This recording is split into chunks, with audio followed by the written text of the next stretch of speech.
Beleza. Beleza? Aham.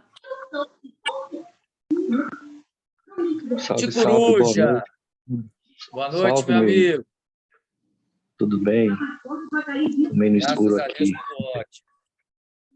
Que bom estar aqui, viu? Maravilha, bom te ter aí, com certeza. Boa noite, Nina, tudo bem? Boa noite. Vamos que vamos para mais uma jornada incrível aí, viu? Hoje vai ser só. Hoje é Ah, diagnóstico psiquiátrico. e a última formação deu o que falar, porque tudo que a gente conversou aconteceu na quinta e na sexta. Tá de sacanagem. Vocês vão trazer, né? Impressionante, viu? Impressionante. Assim que é bom, né, Foca? Quando aquilo que a gente estuda vai para a vida.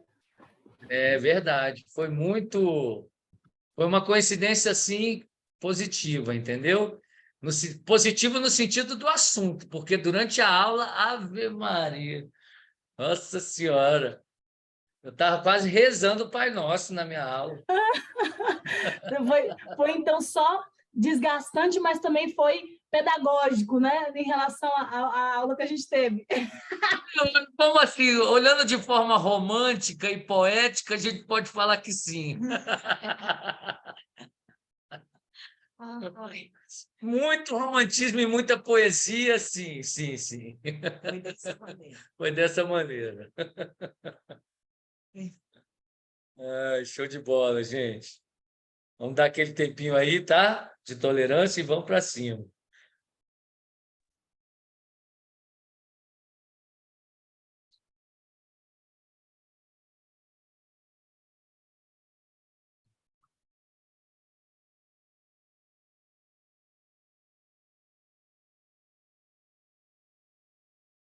Como está essa recuperação aí, Coruja?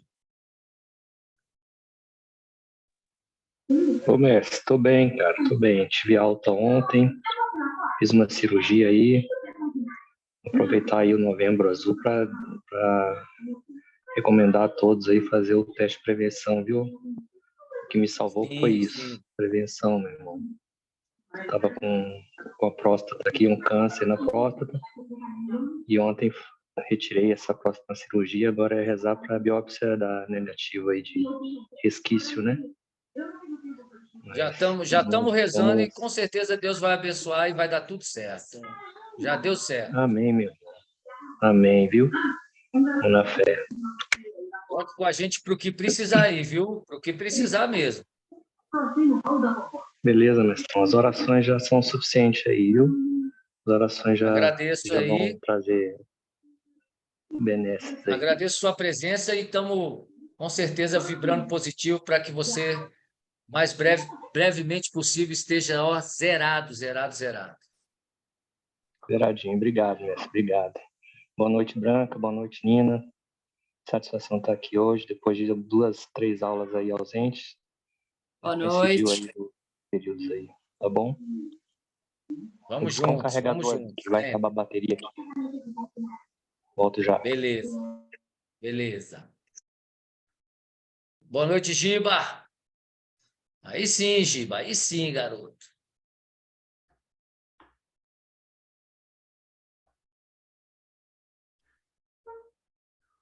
Giba, 18 a 20 de novembro, Consciência na Goi, cara. Estamos contando com você aí. Vou te enviar a programação aí, todo o esquema, hein?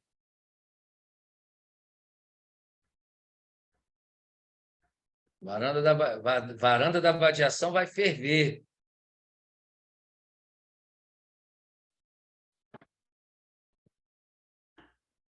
Boa noite, desculpa o horário. Nada. Boa noite, Antônio. Tudo bem? Boa noite, mestrão. Tudo ótimo. Cheguei agora do hospital com meu pai, rapaz. Desculpa o horário aí. Ah, que bom, que bom. Chegou em tempo aí, a gente tem sempre aquela tolerância para iniciar os assuntos, que é importante, né? O pessoal vai chegando tranquilo, né? Coisa E boa, vamos Deus para querendo. cima. Bom te ver aí mais uma noite. Tá de rosto limpo, mestre? Agora estou de rosto, careca também. Cheguei na escola essa semana, os meninos, tio, pô, o que aconteceu? Eu falei, rapaz, tirei para lavar. Tirei para lavar aí, para dar um trato. Eu sou meio assim, camaleão, sabe? Tem hora que eu estou barbudo e o cabelo Legal. crescendo, eu entro no banheiro, me olho no espelho e falo, máquina zero, bora. Vem, vem, vem. Tira a barba, vem, vem. Quando eu tiro a barba, a mestra Sueli já agradece, porque não gosta da minha barba, ó, tá até o joinha dela aqui, ó. Minha barba não Tudo a bem, mestre? convence. Boa noite. Oi, tudo bem, Tudo bem? gente? Show. Tá zero, ó, E aí? linda. Zerinho, carequinha. Hoje lá no, para você pagar o cartão, no cartão? Isso foi engraçado, cara. Vou contar uma história antes. O pessoal tá chegando aí só para descontrair, né? Fui comprar umas coisas na Leroy Merlin, estou preparando a varanda aqui para o nosso evento, né? Então, hoje a gente já deu um Legal. trato aqui, várias coisas mudando no astral, para vir com a renovação total de energia. E aí fui na Leroy Merlin e cheguei no caixa para passar a minha compra, né?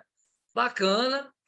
Botei meu cartão, e aí o cartão dando erro, mal inserido. Aí botei uma, botei duas, botei três, botei quatro, e não funcionou. Aí a caixa foi e chamou a supervisora, né?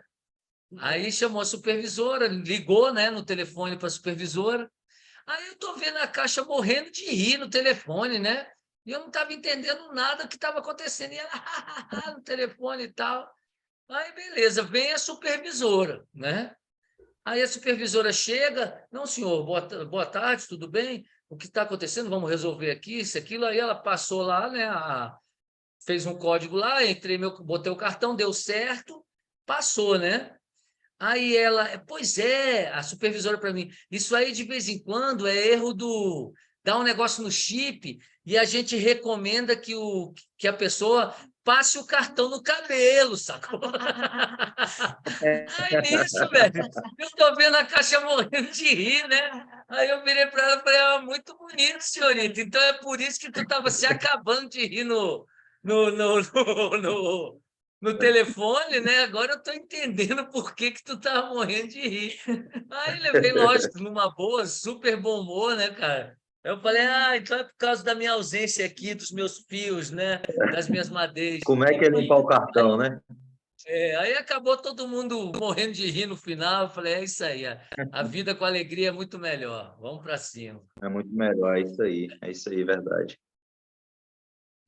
Graças a Deus, daí comprei Mas as afinal, coisas. tinha saldo nesse cartão ou não tinha? Pô, pior que tinha, Tinha cara, saldo sabia? no cartão ou não tinha? Não, e eu briguei pra caramba com o gerente do banco, né? Esses tempos atrás aí, eu falei, vou tirar minha conta aqui do Bradesco, porque, pô, eu sou um ótimo cliente, vocês não me dão moral, não me dão nada. E aí o cara me deu um American Express daquele Platinum, sabe? Aquele mais chique que tem, né? Ó, Aí eu falei, pô, legal, tu levantou a moral do banco aí agora, tô até mais satisfeito. Aí, quando eu chego com o meu cartãozinho, rapaz, pode ter saldo, pode não ter, perto da máquina, o bicho já grita na hora, ó, e tal. Eu falei, depois para pagar é outra coisa, né? É outra história. É outra história. Aí haja queixada e armada. É, é verdade. Gente, bom demais. Essas histórias são que fazem o dia, sacou? Bom demais. Carequinha. Não, fora que nas escolas tudo, quando eu cheguei essa semana, cara, os moleques, tio,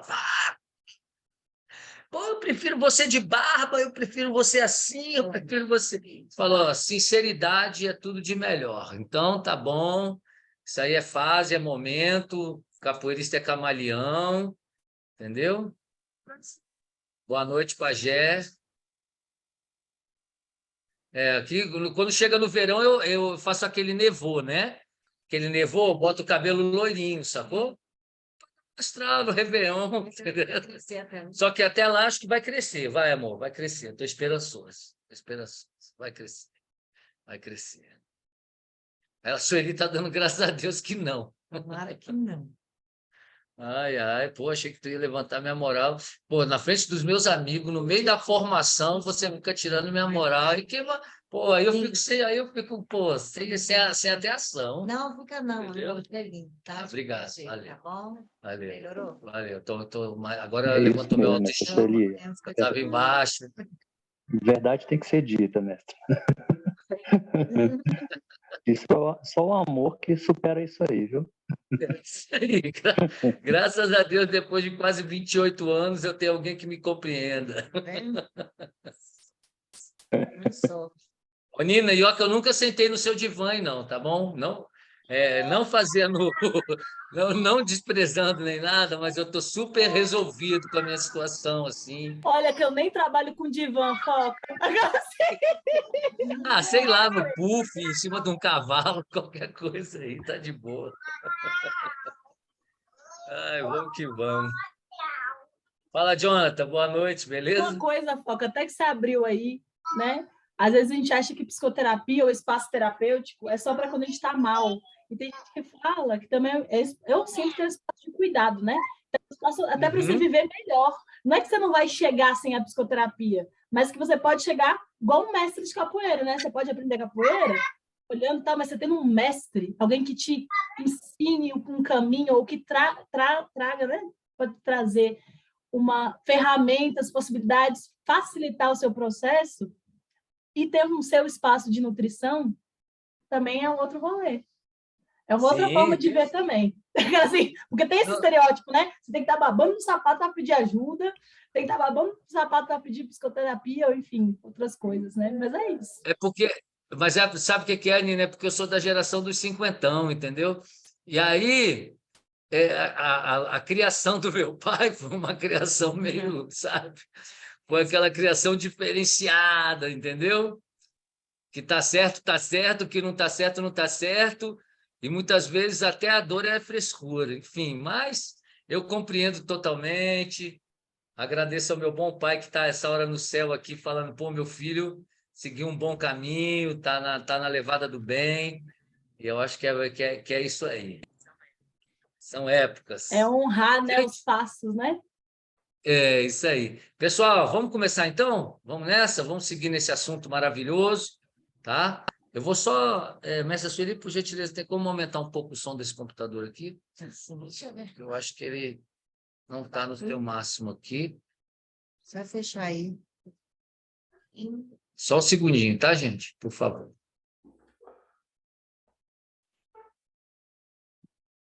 Aí. Vai aumentar, mas não vai aumentar tanto assim. Mas tá bom. Pronto. Maravilha! Feito. Vou botar a Nina aqui como co-anfitriã, por gentileza. Na realidade, hoje ela é a anfitriã.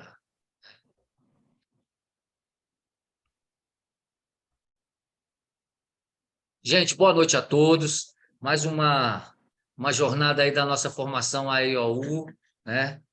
Com muita felicidade, como eu digo assim, as minhas sextas-feiras têm ficado cada dia mais felizes assim, sabe?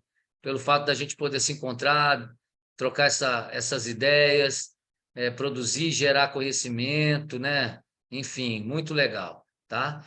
Na quarta-feira fizemos essa abordagem em relação aos diagnósticos, né, dentro da escola, foi muito positivo, com vários relatos, e hoje a gente vai dar, através da Nina, uma aprofundada nesse assunto, né, que eu acho um assunto muito pertinente em todos os sentidos, já que, como eu mesmo falei, acho que acredito que todos nós, né, que trabalhamos com a capoeira, estamos passando por diversas situações fruto da sociedade e do mundo moderno, né?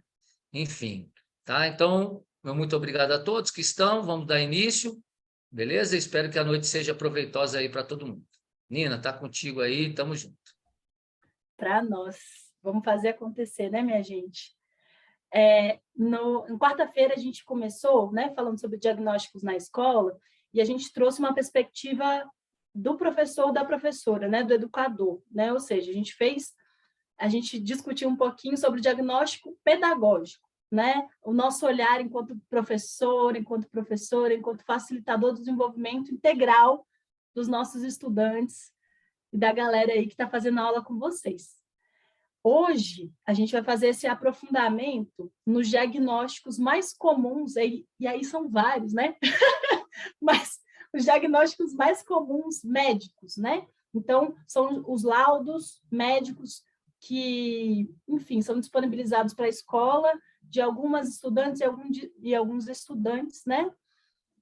E é muito interessante a gente lembrar que é o que a gente falou discutindo perspectivas para transformação, né? Falando de neurodiversidade e pessoas com deficiência.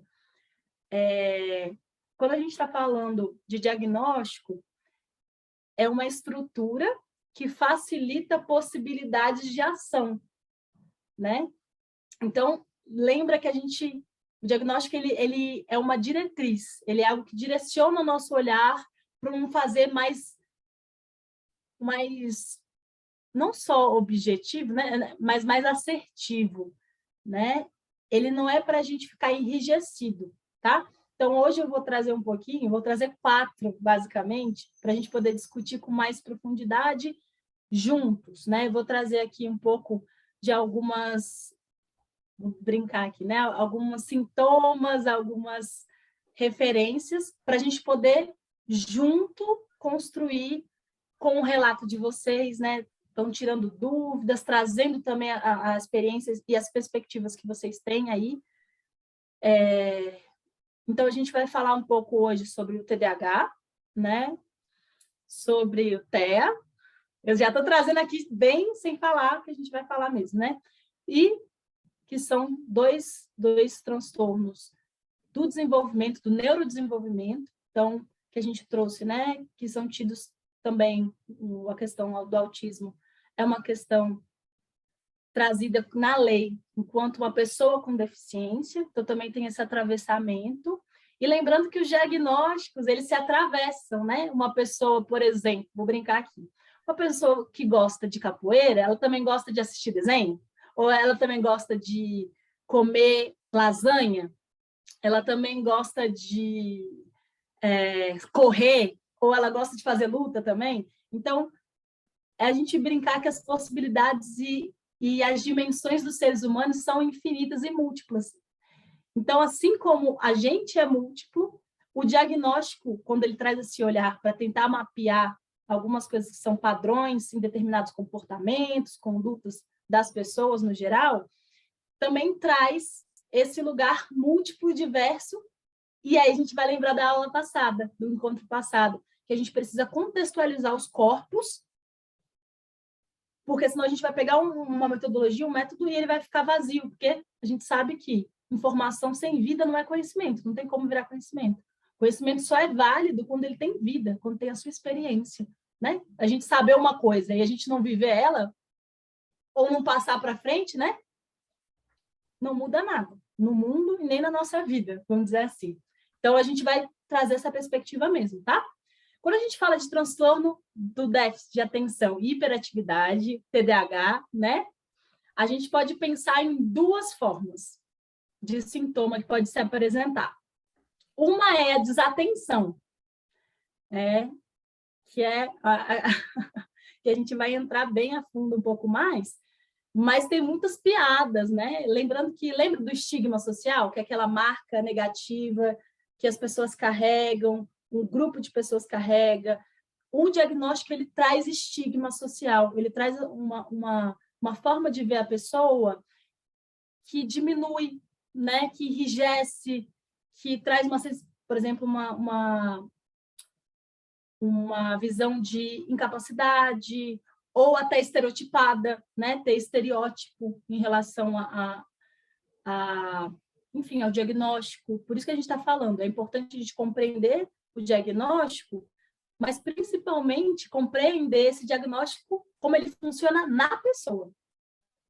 Que a pessoa é o nosso contexto, a pessoa inteira, que come lasanha, que faz capoeira, que gosta de desenho, sim?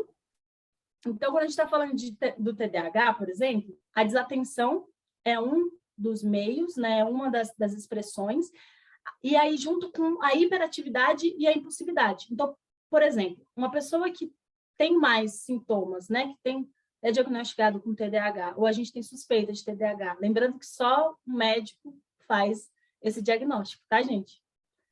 Psicólogos podem ajudar, auxiliar, sim, mas quem fecha normalmente é o médico, e como não tem médico psiquiátrico para todo mundo, Então, acaba sendo um médico geral, médico, enfim. Quando a gente fala de desatenção, normalmente as pessoas que têm esse sintoma, vamos dizer assim, costuma o diagnóstico vir mais longo, demorar um pouco mais. Por quê? Porque a gente tem o estereótipo da pessoa com TDAH, que é a pessoa que não para quieta, que não sabe, não consegue prestar atenção em nada, e a pessoa que está desatenta e que tem também esse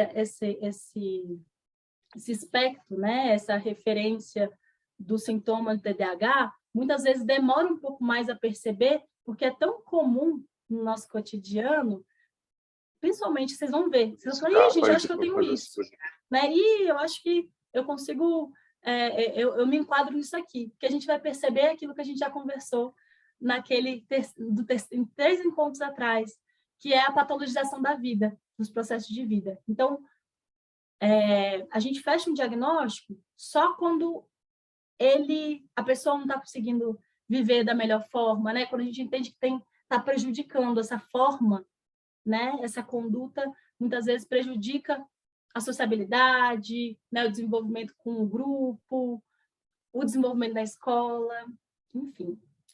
Então, normalmente os diagnósticos, eles costumam influenciar no comportamento e no desempenho escolar. Beleza. Na distração, dentro desse aspecto, né, da desatenção, tem a distração. Então, a pessoa, normalmente, ela tem a falta de atenção nos detalhes, tem a tendência de iniciar uma tarefa e já começar outra sem terminar. Tem essa dificuldade de se concentrar, né? Tem essa dificuldade de realizar tarefas do cotidiano, muitas vezes, né? Enfim, então tem uma questão da distração. Tem a dificuldade de aprendizagem também. Então, uma pessoa com TDAH pode vir a, né, ter erros no trabalho, né, nas provas, trocar uma coisa com a outra, devido a essa desatenção. Então, pode ter dificuldade também de organização, né? Exatamente com esse negócio, começa uma coisa, termina outra, acaba, enfim, tendo essa desorganização. A dificuldade também de organizar os brinquedos, os exercícios e as tarefas do cotidiano, isso pode acontecer. Lembra que, igual o diagnóstico pedagógico, tudo que a gente contextualiza é só para a gente ter uma referência. Pode vir a acontecer? Pode não vir a acontecer. E pode vir a acontecer de uma forma muito específica. Por isso, a gente precisa prestar bem atenção, né? Eu estou dando o nome, né, dificuldade de aprendizagem, e como pode ser, por exemplo, expresso no cotidiano. A distração, como pode ser expressa no cotidiano. Então, também tem a dificuldade de ouvir, ou, aí o Foca trouxe para a gente, né? Ou executar instruções. Então, a pessoa, né? O cérebro, às vezes, vai mais rápido e a gente faz isso, né? Às vezes, a gente está aqui pensando numa coisa e, de repente, a gente só fala o resto. Ou fala só o final. A gente foi tão rápido que, às vezes, a gente vai com Deus, né?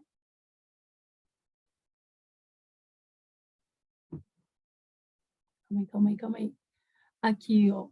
Achei que está trazendo. Nina, mas nós, enquanto profissionais na área do esporte, sendo professores de capoeira, para ser mais específico, podemos alertar os pais para poder acompanhar seu filho, procurar um profissional para dar o diagnóstico certo, com certeza. E é exatamente isso que a gente discutiu da questão pedagógica, né? É importante a gente ter esse olhar pedagógico, porque aí a gente vai saber identificar quando os comportamentos, por exemplo, isso aqui está, quando a gente fala, né? Está mais que o normal, né? Tá excedendo, essa agitação está demais. Pai, mãe, ó, eu estou percebendo que o seu filho, ele é assim também, né? Em casa, conversar com a escola, conversar com a professora, isso ajuda a gente a ter um olhar contextualizado, né? Aí, porque quem está na área há algum tempo procura entender o que é e tal, né? Ter essa noção. Como Como podemos auxiliar os pais nesse caso, quando eles não têm esse conhecimento? Com certeza, lembra que ninguém faz nada sozinho, né? Pacheco, é Pacheco, né? É porque tá aqui, tá cortado para mim, mas é isso. Maravilhoso. Sim, como é que a gente pode auxiliar? Ah, ele é bem lindão. É exatamente isso. A gente, enquanto professor, a gente não vai dar diagnóstico, mas a gente pode facilitar esse encaminhamento. Então, o professor, a professora vai dar um encaminhamento. Mas para você dar um encaminhamento, que é isso que eu estou falando para a gente, né? A gente vai ver esses sintomas, mas não necessariamente a pessoa tem TDAH, sendo agitada, por exemplo, né? Ou tendo desatenção. Às vezes, por exemplo, a pessoa perdeu alguém, né? E aí a gente não sabe. E a gente começa a enquadrar a pessoa. Por isso que eu estou falando, é importante, por isso que a gente teve primeira aula de diagnóstico pedagógico, né? A gente precisa ter um olhar multifacetado, né? Entender, então, o espaço socioeducativo, o sociocultural, né? Saber, dentro e fora da escola, como é que essa criança é, conversar com os pais, estar atento à história de vida dessa criança. Ele vai contar para você. As crianças contam, e às vezes contam de forma lúdica, né? Você já vai entendendo, não é igual a gente, né? Que vai falar, eu fiz isso, isso, isso, né? Ele vai trazer a conduta dele na sua aula, né? Então, quando você percebe, nossa, isso daqui tem alguma coisa que tá pegando aí, né?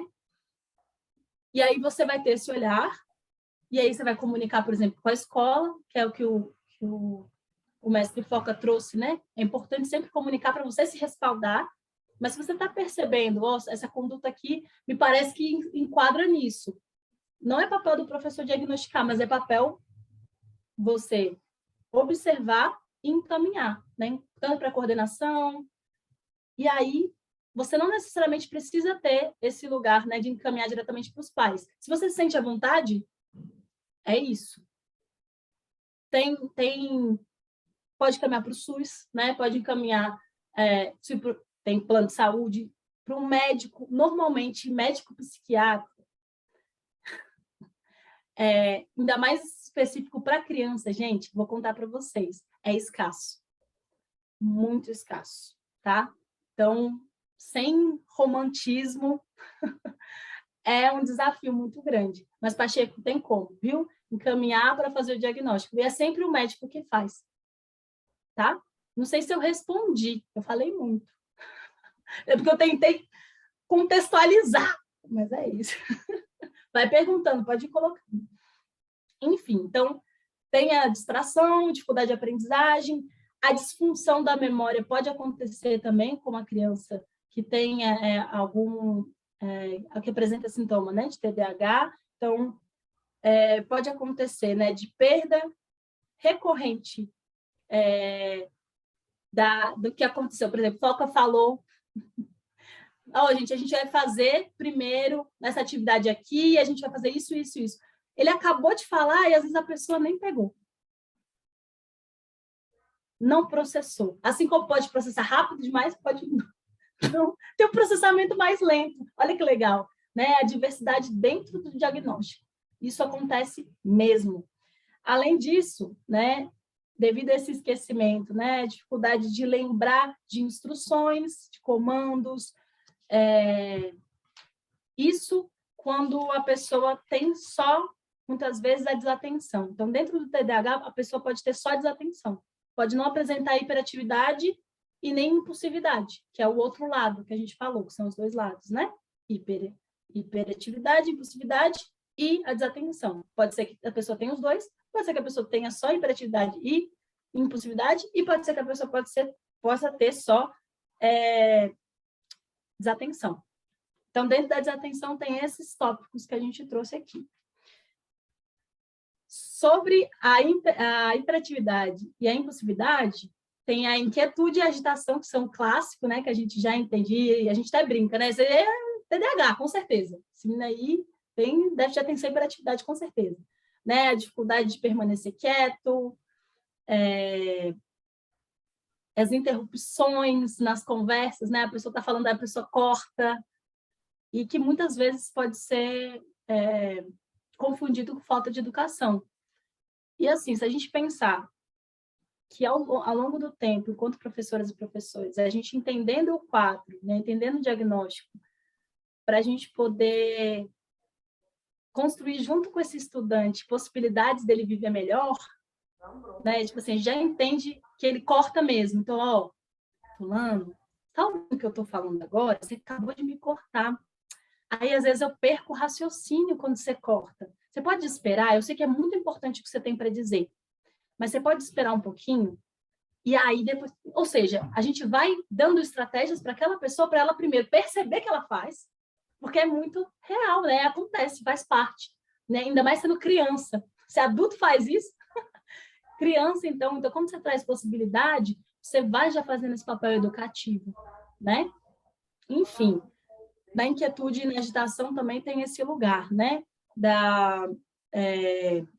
Conversar excessivamente, né? Então, esse lugar de ficar falando, e a inquietude dos pés e das mãos pode acontecer também, que normalmente é alívio de tensão, tá, gente? Essa coisa de mexer, lá no Japão tem, eu vou falar disso mesmo, tem um, cadê a minha caneta?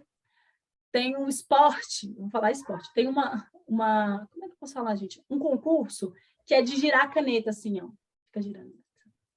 Todos os estudantes estudam dessa forma, porque lá a perspectiva de estudo acontece que tem que ter uma integração corpo, cognitivo, emocional. Né, óbvio, né? Mas lá a perspectiva, eles vivem isso. Então, isso aqui ajuda na concentração, porque alivia a tensão, ajuda a pessoa a estar presente e focada. E tem gente, é sério, tem um concurso para isso. De tão cultural, de tão inserido na cultura, né, das pessoas. Então, sim, né, mexer, desenhar no caderno, que a gente pensa, aquele povo, isso aqui não está nem prestando atenção, né? A pessoa está super prestando atenção da forma dela, porque ela sabe a forma que ela consegue aprender, está lá desenhando e tal, né? Enfim. Estou viajando aqui, né? Rapidão. Antes de falarmos, temos que ver se os pais ou responsáveis aceitam que a criança tenha algum diagnóstico. Já vi caso de os pais não aceitarem que o filho tenha um diagnóstico. Isso é muito comum, né? Lembra que a gente tem um estigma social, ou seja, essa marca negativa. Meu filho não tem problema, porque a gente vê como um problema.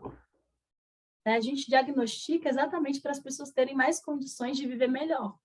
O diagnóstico acaba sendo um lugar enrijecido, um lugar que é de atestado de incapacidade daquela pessoa. Isso é uma coisa social que a gente construiu.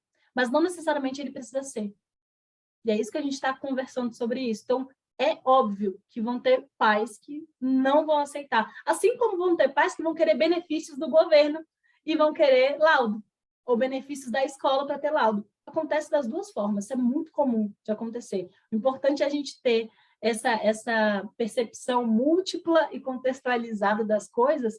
E assim, é isso que eu falei com o Pacheco. Se você não se sente confortável, percebe que não tem abertura para os pais, é importante falar com a escola. A escola pode mediar. Vocês não precisam mediar isso, né? Mas o seu olhar dentro de sala de aula pode facilitar o estudante, né?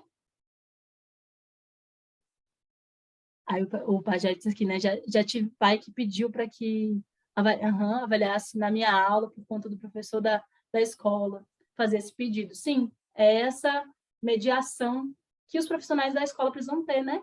Essa conversa, às vezes a gente, na escola não é essa realidade, né, Pajé? Normalmente, cada um faz o seu e é isso, né? Enfim. E Nina, aproveitando esse gancho aí do Pajé, né? Na realidade, essa questão dos pais, primeiro a dificuldade do pai de aceitar qualquer tipo de diagnóstico, né? Isso é uma coisa corriqueira, né? Que a gente vai lidar constantemente com esse tipo de situação, né? Sim. Aí cabe, lógico, ao professor repassar essa informação para uma instância superior, no caso a coordenação, porque muitas vezes você levando diretamente ao pai, depende também do local onde você está trabalhando. Se é no caso do Pajé, que é um projeto social, e no qual a supervisão do projeto ali cabe a ele mesmo, essa relação com as famílias, né, diretamente, então, muitas vezes, ele vai ter que ser a pessoa, né, o profissional a levar essa informação, né?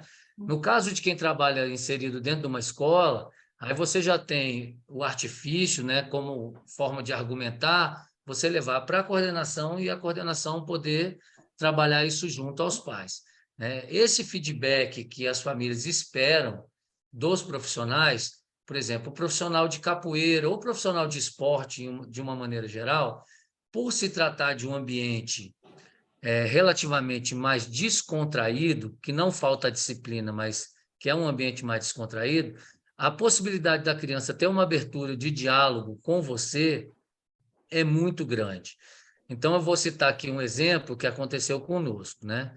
Nós chegamos para ministrar aula em uma determinada escola, e aí, nisso, um dos nossos alunos, uma criança que a gente já acompanhava há bastante tempo, chegou para nós e falou assim: oi, tio, tudo bem, isso, aquilo e tal. Eu falei: não, tá tudo ótimo, e com você, como é que tá? Ah, eu não estou tão legal, porque meu pai se jogou da janela do apartamento, né? E aí a gente, na mesma hora, mas conta essa história para a gente e tal. E por coincidência ou não, a gente conhece o pai dessa criança, né? E aí conta essa história, como que aconteceu? Ele: não, meu pai estava com algumas coisas, estava meio nervoso e acabou se jogando do nosso apartamento lá, a gente mora no segundo andar, ele se jogou da janela. Aí tudo bem. Já sabendo que era uma criança que você podia entrar no Instagram 2 horas da manhã, que ele estava gravando Reels, estava fazendo uma criança na época de 8, 9 anos de idade, esse comportamento já gera uma estranheza, né? Pô, uma criança de 8, 9 anos de idade, 2h30 da manhã dançando no Instagram, está faltando algum tipo de supervisão nesse sentido. Então, a gente levou para a coordenação, né? Essa informação que ele havia nos passado. Perguntamos: você ficou sabendo que o pai do fulano de tal tentou se jogou, na realidade não tentou, ele se jogou do apartamento, isso e aquilo? Aí ela: não, Foca, não, nós não ficamos sabendo de nada disso, eu vou apurar essa informação. Posteriormente, ela apurou, a informação era verdadeira, mas aí você vê como são as coisas, né? Nós passamos ali 2 vezes por semana, 1 hora por dia com essa criança, né? E essa criança faz o sistema de integral de segunda a sexta-feira, fica lá todos os dias, no mínimo um turno inteiro. Então, a coordenação e as professoras também que supervisionam ele não sabiam de nada. E nós que chegamos ali, foi uma coisa, um gatilho para ele poder desabafar, pô, sentiu essa confiança, né? E a gente estava viajando, justamente a mestra Sueli colocou bem aqui, a gente estava viajando, passamos um período fora, alguns dias, quando nós retornamos, ele passou essa informação, que isso já tinha acontecido há um certo tempo. Então, para que a gente tenha também a consciência da importância do nosso trabalho. E eu friso aqui, aproveito para frisar com todos vocês, gente, nós não somos apenas uma atividade extra. Nunca trate a sua aula como uma aulinha. Aí eu fui ali dar uma aulinha, isso é pejorativo para você mesmo. Eu fui ministrar minha aula, essa aula vai criar todo um diferencial na vida da pessoa, na formação global, universal, por completo, entendeu? Então, a gente tem que compreender o nosso papel e a importância dele. Toda vez que algum pai me questiona em alguma dessas questões, eu friso bastante, como frisei com o pai de um aluno essa semana, que tinha muita dificuldade em aceitar a aula e tal, já estava quase... Mudou de escola, porque não aceitava outra escola, veio para uma escola que a gente trabalha e estava com essa dificuldade. E aí eu frisei bastante, eu falei: pai, é o seguinte, a nossa aula de capoeira aqui, ela é uma extensão da sua casa, no que diz respeito ao carinho, à acolhida, ao respeito, aos valores, né? Solidariedade, humildade, amizade, entendeu? Tudo isso, a elevação do autoestima, né? A se sentir querido pelas pessoas, a aproveitar, assim, a sua imagem, o princípio da imagem que reflete no espelho, né? Se eu não chegar de manhã, antes de sair de casa, me olhar no espelho, quando eu vou fazer minha barba, escovar meus dentes e falar: poxa, você pode, você é o cara, vamos lá, mais um dia de trabalho, vai ser tudo legal, vamos enfrentar as dificuldades que tiver. Então, se eu não trabalhar esse princípio, e princípio não se discute, tá, gente? Princípio não se discute. Se é um princípio, não tente discutir e argumentar o contrário, porque você vai poder fazer a argumentação de um advogado que ganha casos e casos no tribunal, mas não vai me convencer do contrário. A princípio, não se discute, entendeu? Então, eu acho que, só para que eu quis dar esse spoilerzinho aí em relação a esse assunto, para poder a gente ter esse discernimento da nossa importância como um todo e como o papel do professor desse tipo de atividade, capoeira, futebol, educação física e tal, ele tem uma abertura maior com os alunos, né? Essa abertura é uma abertura que muitas vezes o professor de matemática, o professor de geografia não vai ter, entendeu? E a criança sente confiança em desabafar devido ao ambiente, à maneira que rola a aula, da forma que é tratada, enfim, tudo isso. Tá bom, gente? Agradeço, Foca. E pensando agora no contexto que você falou do pajé, lembrar também que a gente está como facilitador, né? E não como resolver. Não tem como a gente realmente diagnosticar ou resolver ou garantir que esse estudante, essa pessoa que a gente está ali acompanhando, tem um diagnóstico, tem um tratamento direcionado para essa pessoa. Não tem como, né? Muitas vezes é isso, né, Pajé? Não tem abertura para os pais. Você pode... A forma que você comunica as coisas também é importante, né? Você entende, olha, eu estou sentindo isso. Isso acontece também na sua casa, acontece também na escola, né? Como é que a gente pode resolver juntos, né? Olha, pelo que eu já estudei, professor de capoeira, já estudei, né? Que é importante, talvez, você procurar para facilitar o desenvolvimento do seu filho, né? Enfim, que é como o Foca trouxe, né? Assim, que é bem resolvido, aquela coisa, né? Sou bem resolvido, só que e tem gente que não precisa mesmo de psicoterapia, né? E que está tudo bem. O que acontece é a gente facilitar caminhos para o desenvolvimento em que a gente não precisa sofrer tanto. Muitas vezes que a gente não entende, por exemplo, a minha hiperatividade e a minha agitação, ela tá me deixando num lugar que muitas vezes me impossibilita de estar interagindo com meus amigos de uma forma mais saudável, por exemplo. Eu estou sendo malquista, eu estou sendo mal visto na faculdade, na escola, no lugar onde eu estou frequentando. Então, assim, não precisa passar por essa dificuldade, né? Se o estudante está ali, a gente pode facilitar, que a gente possa facilitar. Mas eu falei do foco justamente que é isso, porque é uma necessidade, né?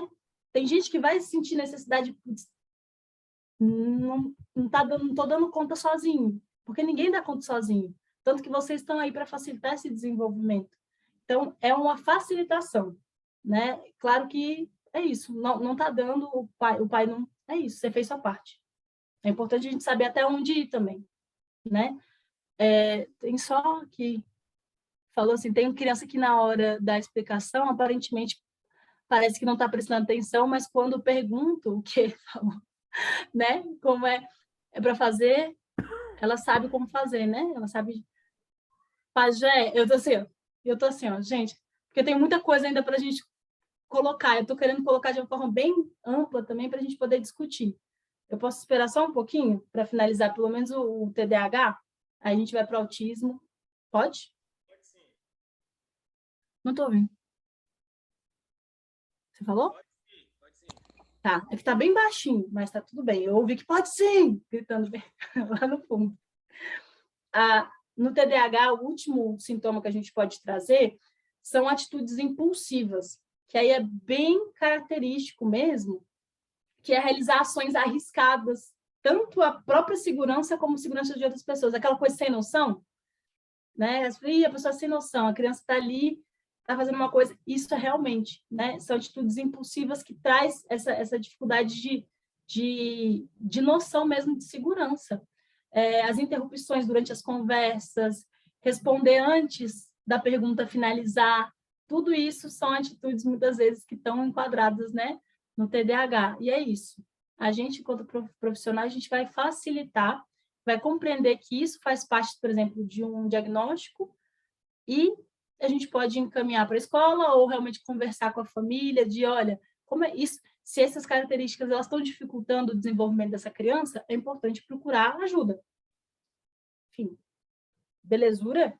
E dois transtornos, né, que eu vou entrar agora no transtorno do espectro autista, são transtornos do neurodesenvolvimento, né? Ou seja, já tem todo um estudo que a gente falou da neurodiversidade, que traz os cérebros e as formas, né, de funcionamento cerebral serem diferentes, né? Terem essa forma e necessidades diferentes, né? E dentro quando a gente fala de autismo, né, do espectro autista, que aí, gente, ASP, tudo isso aí foi todo condensado para esse transtorno do espectro autista, tá? E aí, já vamos num lugar que é desafiador. A gente fala de nível de autismo. Isso já foi ultrapassado. Hoje, a gente fala de nível de suporte. O que isso quer dizer?